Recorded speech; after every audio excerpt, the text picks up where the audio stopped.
everyone. We're just setting up for the interview that is starting at 1 o'clock. Thank you guys for joining. And we are waiting for Chaneil to join the call. Hi, Mama Marian. Hi, Taimi. Nice to see you here.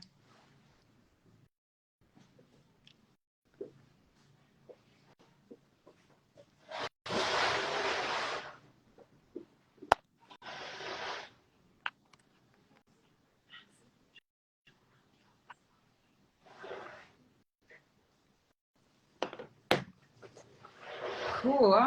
Thank you for joining. We're waiting for Chaneil to join the call. But as we wait, I just want to give you a tour of the Super Sema office. For all the people who are new, I am Magda and I am the community manager here at Super Sema. So this is the inspiration wall we have in our offices, featuring all the inspiring women who we look up to. We have Serena, Oprah, Sema in there, Kamala, Lupita, Ava, all the women we really look up to, just to give us inspiration all through the day. And of course, we have to have a mini library featuring the Super Sema doll. For those, if you have not bought your doll, by the way, it's available. You can buy it today by the link in our bio. And what we see here is a storyboard wall. And also we have the episodes playing usually in the office, just so we see what our fans on YouTube are watching. But what this is an inspiration wall. And this is just like a storyboard of what goes in the episode. So before a full episode goes to animation, usually you have this just to create the different scenes, to see what's going to happen where. And yeah, so this is what it looks like. And that's just part of our wall. And this is the room where we use for graphics and design. So that's a mini tour of the Super Sema office. We are waiting for Chaneil to join, and we're going to be covering this topic of how to increase girls' confidence in STEM subjects. Yeah, and we also have a sticker posted on our story where we asked you to share any questions you might have. So feel free to send in any questions you have for us, and we'll be happy to respond to those throughout the interview. Hi, Jason, we see you here. Hi, Faye Joy, I see you. Hi, Lucrezia, we see you there.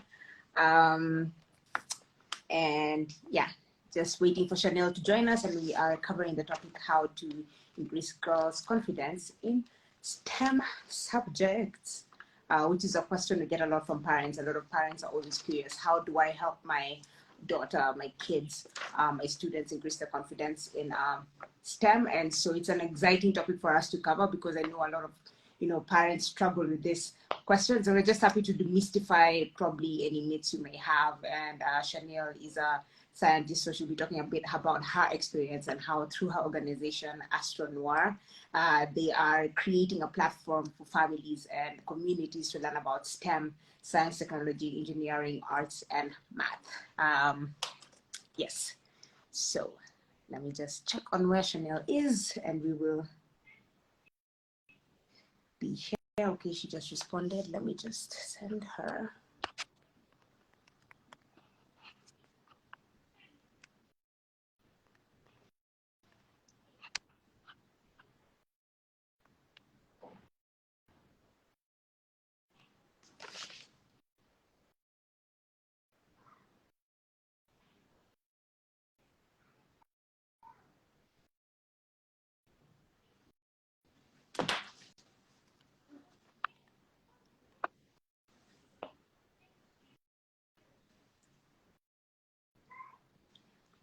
Hi, Yofa. We see you. Thank you for joining the call.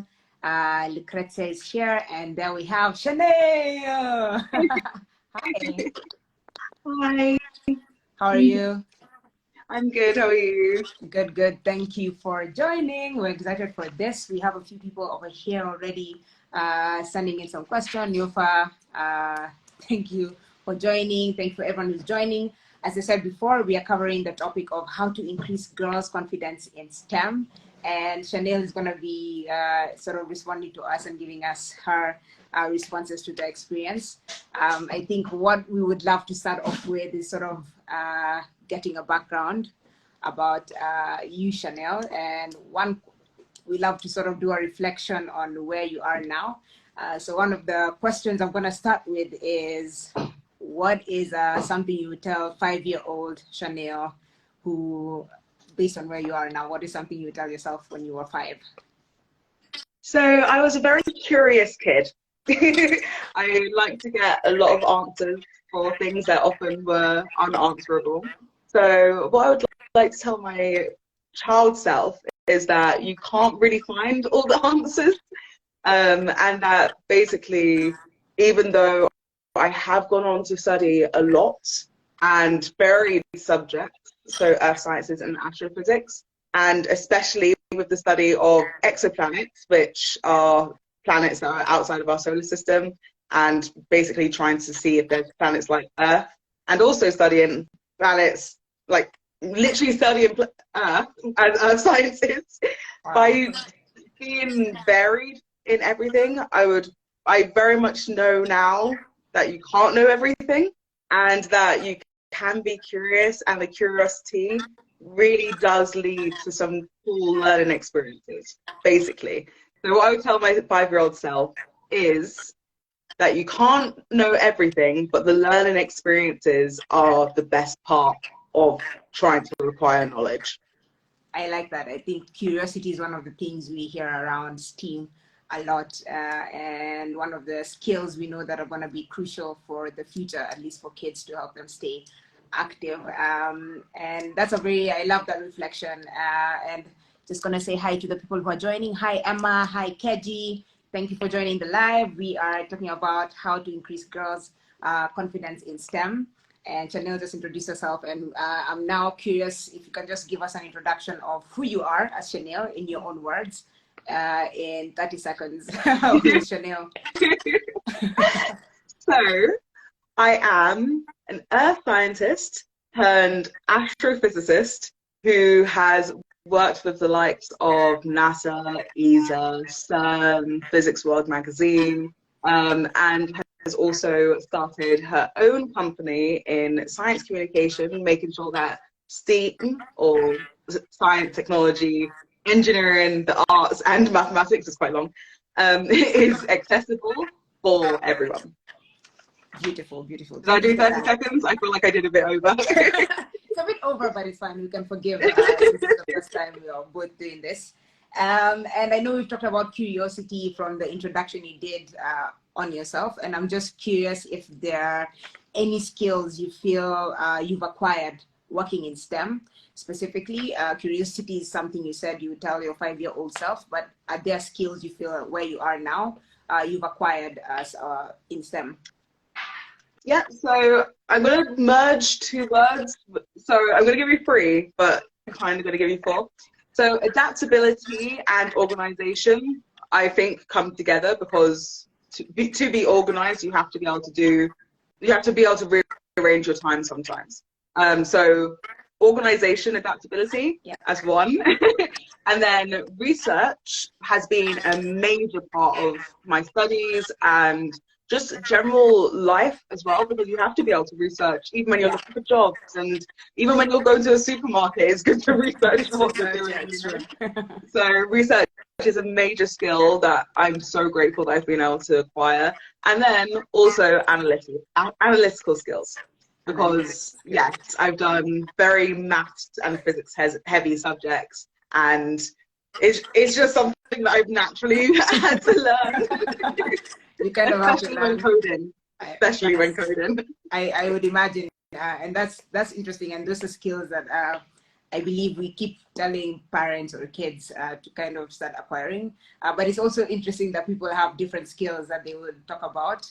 And I'm curious, now that we talked about your reflection when you were 5, if there were people you looked up to before you got into STEM, who are those sort of people you looked up to, whether it's a fictional character or just, someone you admired, and how did that shape who you are now, looking back? So I actually, going back to the 5-year-old question, actually, I basically, when I was about 5, my cousin came over from the States, who at the time was studying engineering. Yeah. And we were using this telescope where we were looking at a kiddie type telescope, looking at the sky and like looking at all the different things. He told me where Mars was because it was like flashing in the sky and stuff. And then I was like, oh wait, what's that flashing? Like right there. And then he was like, that's the ISS, the International Space Station.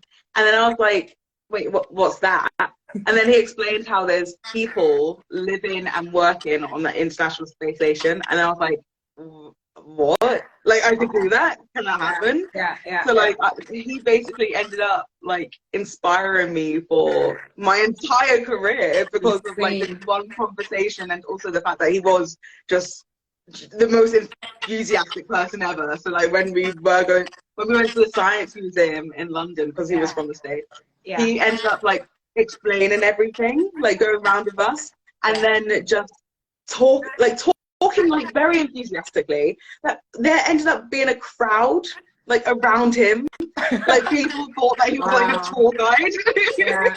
Yeah. Like he's definitely someone that inspired me. And then also his mum, who is a doctor and a lawyer at the same time. Wow. And then also my family, of course, like, well, they're my family, but my like close family. My parents are both lawyers and have always encouraged me to be to explore my scientific curiosities. And then also my siblings are all very like curious people as well, so they inspire me. But also in terms of like a figure that I have been that I've been very interested in since I was like really young is Mae Jemison. Who is basically, yeah, exactly. Okay. We have a picture of actually in our office here. Yeah, we have a photo, yeah. So exactly, she was someone that I was always inspired by because, she was the first, the first like astronauts, which was like really cool for me because I thought that was representation, representation matters, and I saw myself in her. But she also was much like my aunt, who like just did so many different things with her life, just showing how versatile you can be and how you can reinvent your career at any point of your life. Yeah. But then going on from them, people that are currently in the like scientific space as well inspire me. I've been quite a long-winded answer, but it's because there's so many inspirational people in this field. Yeah. But so there's Ashley Lindalia, Cheyenne Polius, Majan Finlayson, who actually works with us at AstroNoir, same with Natasha Anderson. Then we have Asante Boyce and Chris, who are also working with us. And then also my mentor, who is from London, she called Anushka Sharma. She has been inspirational the entire time that she's like guided me through the space industry.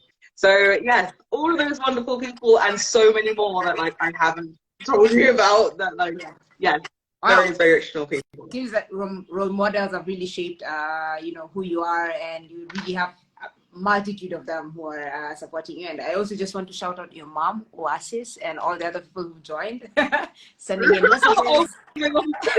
Thanks, Mom, for your support. She said she's so funny to hear the story in an interview context instead of a dinner table. So it seems she's had this story about who you admire for a long time. And for those who just joined us, we are talking about, how to increase girls' confidence in STEM. And Chaneil is just talking about, who she is and how she sort of ended up where she is now. And we just talked about role models. And I'm just curious also, now that we've talked about role models, was there like a specific moment you remember in your life that was like an aha moment for you where you are like, okay, this is why I have to get into STEM, this is my moment and I'm just gonna go for it. Do you have that? And what was that for you? Yes. So the story with the telescope and the ISS was definitely like the initial moment, but obviously at that point I wasn't really sure what science was or what type of science I wanted to do, because obviously science is so varied. I would say that growing up in Geneva in Switzerland helped a lot in terms of having access to people that work at CERN, having access to people that are working for the UNEP, so UN Environmental Program, Yeah. and also just access to the beauty that is Geneva, and also traveling a lot and everything really helped. So I think all of those contributed to the fact that I really liked the Earth and planetary sciences and just general like sustainability, climate change, all of those types of things. But then, yes, when it obviously clicked more in my head when I went to university and studied it, you know. Yeah. So yeah, it's been a journey, but it's a lot of little things that have contributed. I feel like a lot of people would say that in general that I feel like I've been guided into this direction, like naturally led into here, rather than like forcing it. It's actually been a very natural part of my journey. Beautiful. And now that we talked about, that this moment and how you are surrounded with things, we have a lot of moms who reach out to us and they say, I don't know what to do with my daughter. I know she's interested in science, but I feel it's difficult or it's tough and I don't know how to support them. So what would you say to moms who are saying this? How would you sort of talk to them about, to how they can increase kids' confidence in STEM? So personally, I'm not a parent yet, but I have got little siblings that are 10 and 13, and I've always been the person to really like throw science on them. And like now they like it, but I'm not sure if they like it out of choice. Like whether that's I think kind of like subtly put it into their mind that science is something to do. But in order to like for me to make science like to make STEM or STEAM accessible for them, I've made sure that I've like made it fun. Like in terms of because STEAM is everywhere in our entire lives. If you want to do an experiment, then you could bake a cake. Because baking a cake is literally an experiment. Or if you want to, let's say, if you want to do I'm trying to think of another experiment or something like that. But it's making it more fun. Like if you want to do a maths equation, just put a bunch of things in front of someone and just literally give them something physical to do. Like at least for me, I learn by actual action rather than by listening or by reading. I actually much prefer doing something physically and doing something that's fun. And doing planting and like doing all this type of stuff, like sustainability stuff is really fun to do, like gardening and all of that type of stuff. But yeah, basically do stuff that you wouldn't mind doing yourself. And that's really beautiful because, one of our mantras or what we believe here at Super Sema, we have the Super Sema YouTube show. And through the show, what we want kids to see is, Sema is in her lab. She's always creating stuff. We call it technovating and creating. And what we do is we create activities for kids and families to also, after watching an episode, it's like, go try it out at home. This is the materials you need. And so I like that you're talking about learning by doing, because I think it's important because, as you say, it's really like you learn and then you see how the reaction is, you get excited, you are, inspired. So I like that. Sorry to interrupt, but to add on to that also, because I just remembered that we would always go on field trips with my family. Like we would always go to like old buildings or like to historical protected areas, and for me those really stuck with me. Even nowadays when I have a free day, I'm like, oh, I want to go for a hike, or doing something physically. Sorry to interrupt you there. No, it's really nice, and I think I enjoy it. So for I'm just gonna break down all you said. For moms who have reached out to us saying they're struggling with helping their kids who are curious about STEM, what we've said is make it fun, make it fun for your kid to, want to learn and keep doing. And then the second element is just learn by doing. Give them activities or things they can do. And I think there's a lot of simple stuff people can do at home that people kind of feel, I don't know what to do, but you can use what you have around. You said baking a cake, that's a science experiment. It's really like seeing the art of the cake going up. How does it go up? How did the mixing of the salt and that's an experiment in itself. So simple things like this you can do at home.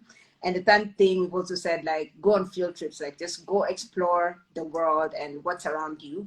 It helps create the curiosity in kids. So that's, I like that, learning by doing. And you run AstroNoir, your organization, and I know that you founded it because, you know, as a Black scientist, it was hard to find role models who look like you or who you could look up to. And I'm just curious now if you have any insights on what the benefits of having a role models is for kids, for young girls, yeah, and how has it shaped, you know? So yeah, basically, what's the benefit of having a role model for a young female scientist coming up right now? So as like, yes, for myself and like from what I've heard from my siblings and so on, representation is a form of accessibility, and it makes, once you're able to identify yourself in a character, you could see yourself maybe being in the same position as them, and also you could see yourself doing the same things and actually being that person. So yeah, for me, representation, that's the reason why it's so important. It is to encourage and show that you can be in the same position. Because yeah, for me, I've never had a Black professor. That's why I started AstroNoir, was because I was like, surely there's other people that are in this field that look like me. And by being in like predominantly white spaces, it means that I have always been able to see white people, white excellence. Like there's always been around me.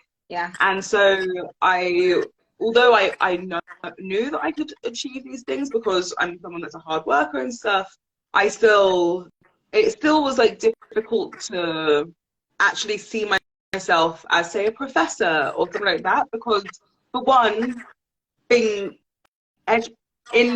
I have actual statistics here. I'm going to tell you actual statistics because, as I said, analytical skills was one of the things I've learned.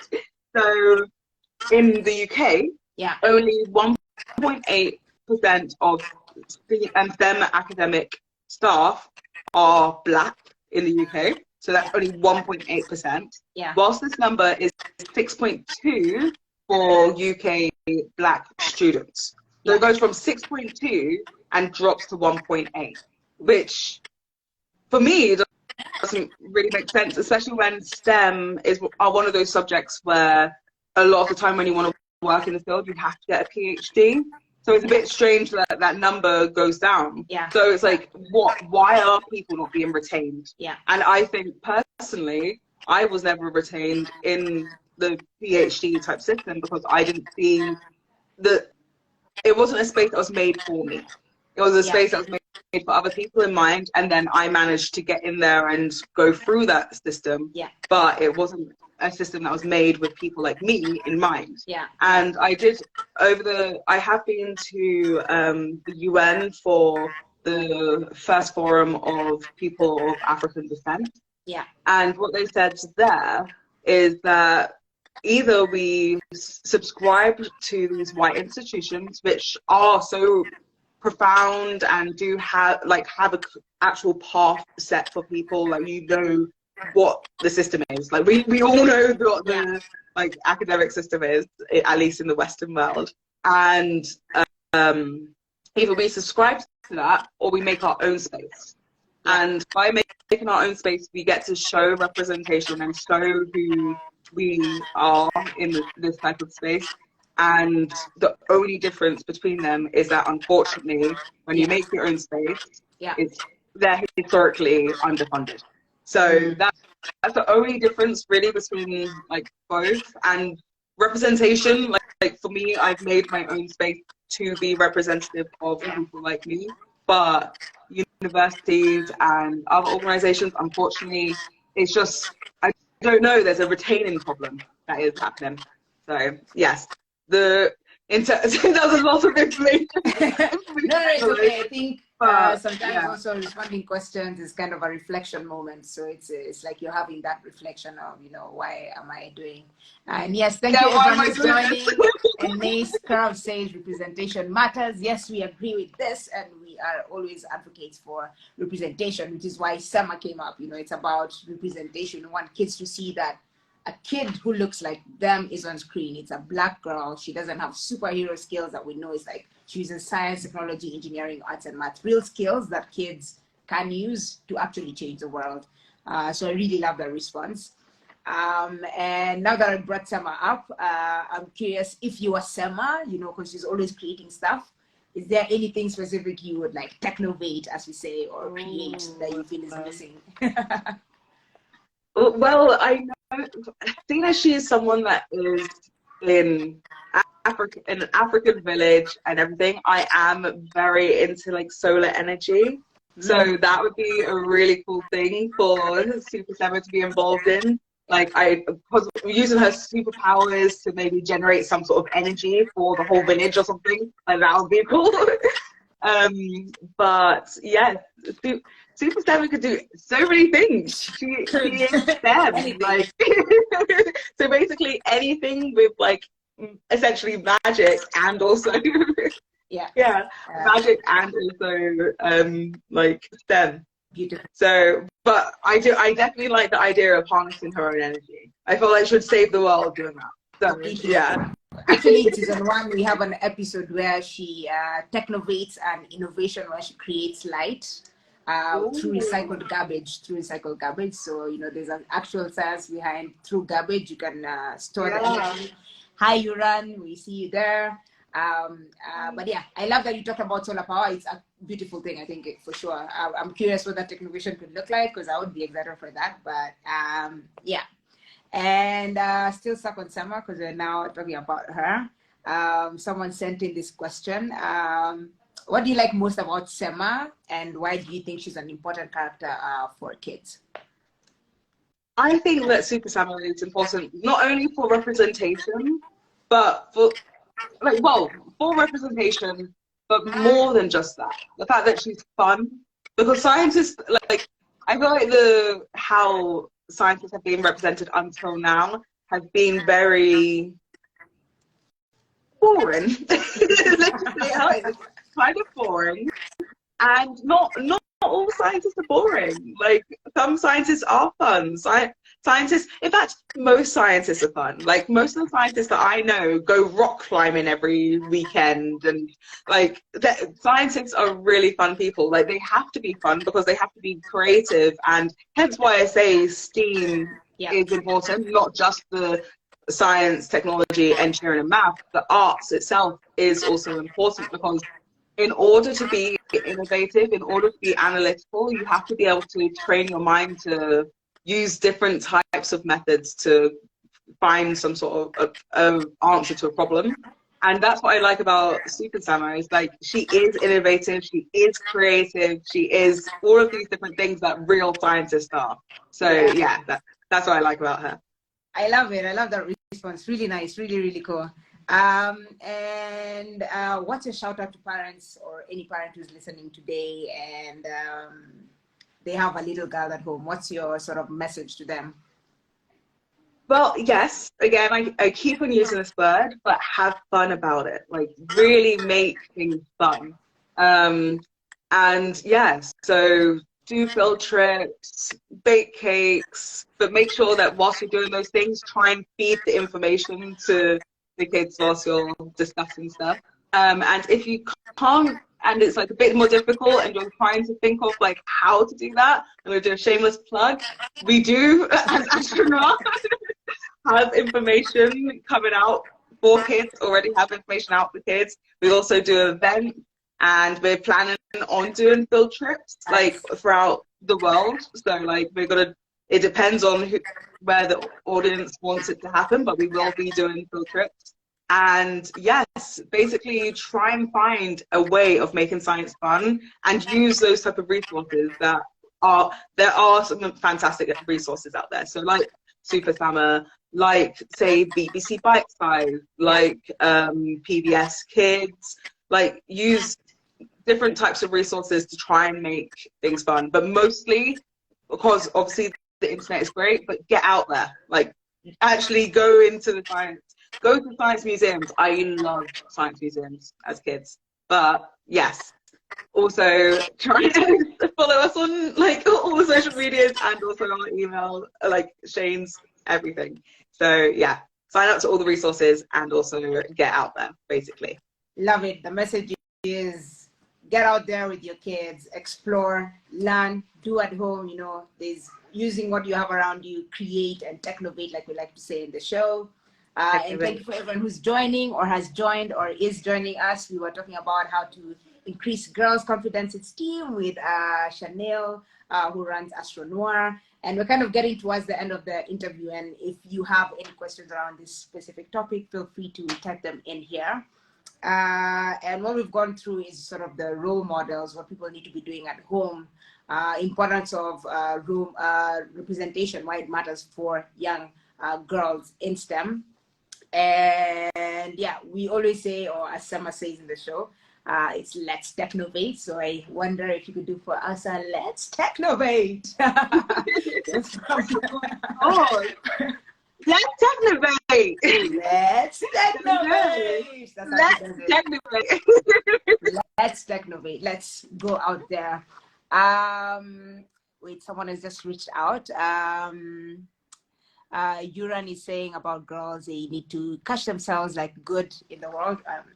Yuran, you can clarify on this if you want to expound on it. But yeah, if you have any questions, feel free to send them through. We're talking with Chaneil, who runs AstroNoir and is an astrophysicist and an art scientist who fell in love with science by a cousin. She witnessed a cousin who was in love or talked to her about space and what's out there in the planet, and that's how she fell in love with the sciences. So if anyone has a question, feel free to write. I'm gonna also check because we had run a poll on our Instagram to see if there are any questions. And I'm curious, Chaneil, if there's anything else you sort of want to add on to what you've already talked about, you know, why role models are important. Is there anything more you would want to add on to what we've already said? I would like to add on to what you can maybe do to encourage children, because I did say about doing stuff together or going on field trips or finding stuff online, but also joining clubs are really good ideas. Like there are a lot of clubs where you can do sciencey things. Like there's, I'm sure, science club, like after school STEM clubs. Yeah. There's also like tutoring, but tutoring where it's like a class type of environment. Yeah. But yeah, basically trying to find other ways to physically get to learn science as well, or STEM in general. But also to add on to that, we are also coming out with a magazine, and I realized I didn't mention that at all. So like we are bringing out a magazine in January, and we're trying to make it accessible to our entire audience, which ranges from absolute baby to like absolutely like the other way. I'm gonna say that. That's all I'm gonna say. But we are bringing out a magazine, so it's accessible for everyone, for all. And we would like to, encourage people to look at our website and keep an eye out for it. And yes. Oh, I saw that someone says that they love the show, which is really nice. Thank you. A 1-year-old. Timo's a brand. She says, I love the show. Me and my 1-year-old daughter watch it every day. So exciting. Thank you, Timo. We're so encouraged when we hear people are watching the show, especially with your kids. It's nice, you know, for parents to share this. I think we've come to the end of the interview. If you have missed the interview, it will be available on our bio. You'll be able to see it and just rewatch this again. We'll also be uploading it on any platform available for anyone to see this and sort of come back to as a reflection. It's going to be on YouTube. It will be on Instagram. It will be on our Facebook, it will be on our Instagram, it will also be on Chaneil's AstroNoir page and her website. So we hope that this is something that has been beneficial to you. I'm sure STEAM is not the easiest of topics to sort of break down, but I love what you emphasized. Make it fun. Make it fun. And that's what we do with the show. We encourage kids to have fun when they learn about science, when they, you know, we're encouraging them to go out. You talked about field trips. We actually have an episode called Field Trip. So all the keywords you're saying, we have incorporated in some of the episodes we have, because it's important for kids to explore and learn about the world. So thank you, Chaneil. Really appreciate that you took your time to sort of talk to us, and hopefully we'll be chatting again soon. If parents should come and ask questions, I would love to have you back and just sort of talk about this again. And that's what I wanted to also say, was that if anyone wanted to reach out to me, they can email me at chaneil@astronoir.org, because I know that sometimes you don't have the questions when the live is going on, and that you might actually want to ask more of a longer question, or basically I want people to know that I am able to be emailed. So same to us. Feel free to reach out to Sema. It's sema@kukua.me if you have any questions. And we're also here on Instagram. You can always find us on our social platforms. We love hearing from you. We love interacting. And we'll be doing more of this, having conversations around STEAM. And, you know, actually, Chaneil, just as we wrap up, I really loved how you brought up arts, because I think that's the part that miss and people really don't understand why it's important. But it's about the creativity that goes into science. It's about, you know, using that arts side of things to be creative. I think people kind of don't think of scientists as creatives, but they are. Every day you're solving problems, every day you're creating something new. And so that's why the A is important in STEAM. You know, it's really like about that creativity that comes into science. Hi, everyone who's joining. We are just wrapping up. But we're really excited that you all joined us. Just wrapping up, I will say the interview is going to be available at the link in our bio. We're going to upload it on our YouTube channel. You'll be able to see it on Facebook. And in case you have any questions, Chaneil and me have both shared our emails, so feel free to reach out to us. And we are happy to always respond. We hope this is helpful or has been helpful. And we look forward to the next conversation. Thank you so much, Chaneil. And, you know, have a good day and keep technovating and, you know, saving the world as you always do. And let's all technovate. There you go. Like, I agree. I'm excited to get home and bake a cake, actually. Now that you mentioned cake, baking is science. I'm excited to just get home and bake a cake. Yeah, exactly. Exactly. You got icing on the top and everything. I'll do everything, and I'll be able to share. I'll share with everyone just to see what I came up with. Okay, thank you, Chaneil, and thank you everyone who joined us for the conversation, including your mom, who really was sweet. She was like, shout out. So thank you, everyone. We appreciate your time, and we look forward to the next conversation. Bye. Bye. Thank you. Ciao. Bye. Thank you. Okay.